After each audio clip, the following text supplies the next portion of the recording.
민주당이 야당인데 야당의 입장에서도 외교 활동이라든가 네네. 정당 외교 또는 국회 외교 네네. 그리고 또 한편으로 보면은 외신 관리라든가 네네네. 뭐 예를 들자면 야당 대표가 타임지에 올라갈 수는 없는 건가요? 저도 사실 민주당원입니다. 조금 안타깝고 부족한 부분이라고 제 눈에는 보입니다. 예를 들어서 지금 윤석열 정부가 외교 국익을 지켜내지 못하는 이런 모습을 봤었을 때 안타깝죠. 그렇다면 야당이라도 그런 네트워크를 구축을 해서 국익을 지키기 위한 노력이 좀 있었으면 하는 바람이 있습니다. 하지만 공적 외교라고 저는 표현하는데 외교부를 통한 외교는 야당은 이용할 수 없습니다. 활용할 수 없습니다. 왜냐하면 외교부는 당연히 대통령 정부거니까 하지만 외교라고 하는 거는 반드시 그 공적 외교만 있는 것이 아닙니다. 소위 우리가 공공외교라고도 표현하는 부분이 있는데 미국이 됐든 유럽이 됐든 일본이 됐든 다른 공적 라인이 아닌 그 나라의 여론을 형성하는 집단들이 이해관계자들이 있습니다. 그분들과의 소통은 내지는 네트워킹은 야당이라도 할 수 있습니다. 아무런 제한이 없기 때문에 그런 부분들이 좀 더 활성화되기를 저는 정말 기대하고요. 그런 역할을 좀 하시는 분들이 민주당에서도 좀 국회의원으로 좀 역임을 좀 하셨으면 하는 그런 바람이 정말 간절합니다. 하지만 좀 부연해서 말씀을 드리면 제가 외국에 있는 지국장들만 뭐 정기적으로 만나는 게 아니라 주한 외교관들하고도 가끔 뭐 만나서 맥주도 먹고 뭐 식사도 하고 그러는데 미국이나 영국 쪽 그쪽 분들이 조금 안타까워하세요. 이 민주당에 대해서. 자기들하고 좀 더 많은 정보나 이야기를 좀 통해서 해외에서 가지고 있는 유럽이나 미국에서 가지고 있는 민주당에 대한 오해 부분이 상당히 많이 있습니다.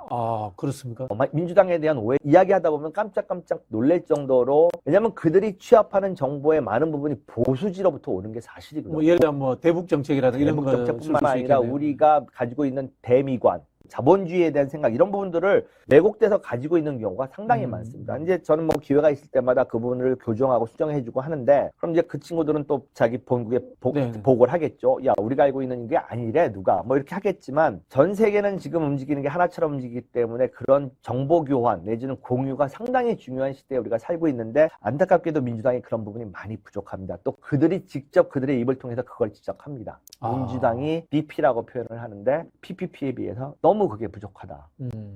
이거는 뭐 우리가 니네 편을 들래 저쪽 편을 들래 그런 문제가 아니라 적어도 우리가 너네들에 대한 오해를 불식하고 너네 또한 우리에 대한 보다 더 깊은 이해를 위해서는 그런 것들이 사전에 이야기가 좀 되고 당이라 하더라도 외교부가 없다 하더라도 충분히 가능한 부분이거든요. 그런 거를 조금 더 노력해주고 경주해줬으면 좋겠다 이런 말을 여러 번 들었습니다. 제가.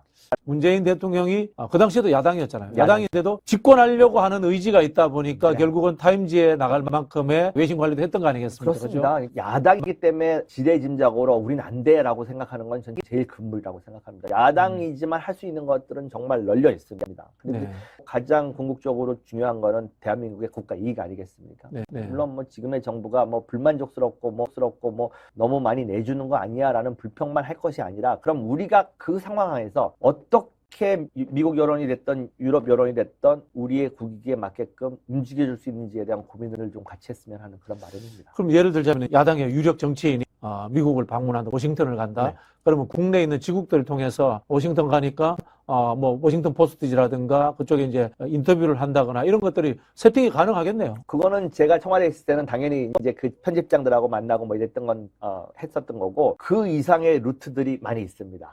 공개할 수도 있는 것도 있고 공개하지 못할 만한 루트들도 있는데 뭐 간단하게 표현하면 의원 외교죠. 의원 외교죠. 제가 미국서 어려서 한 것까지 한 13년을 살았습니다. 근데 미국은 분명히 여론이 움직이는 나라입니다.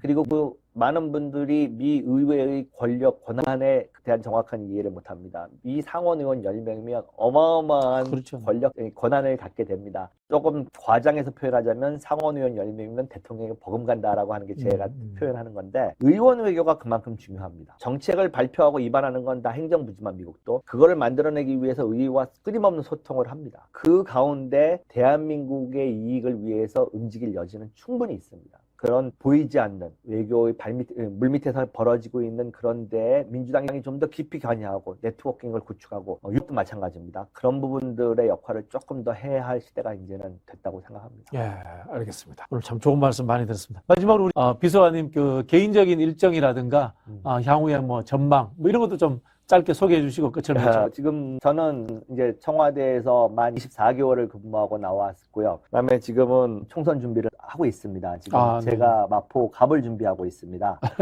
마포 갑을 선택한 이유는 제가 이제 초등학교 때 외국서 이사를 온 곳이 마포였고요. 또 중고등학교를 다 거기서 다녔고 계속해서 거기서 20년 넘게 살았고 또 청와대 나오기 전에 다시 이제 혼자 되신 어머님을 모시기 위해서 마포로 가서 그런 연고들도 있고 또 한 가지는 마포는 제가 볼 때는 지금 뭐 소각장 문제로 좀 시끄럽지 않습니까? 마포가 그렇게 낭비할 만한 지정학적 위치가 아닙니다. 서울의 중심으로 만들 수 있는 여러 가지 요건들을 갖추고 있는 곳이기 때문에 그런 부분에 꿈을 꾸고 있는 사람으로서 한번 도전하고 있습니다.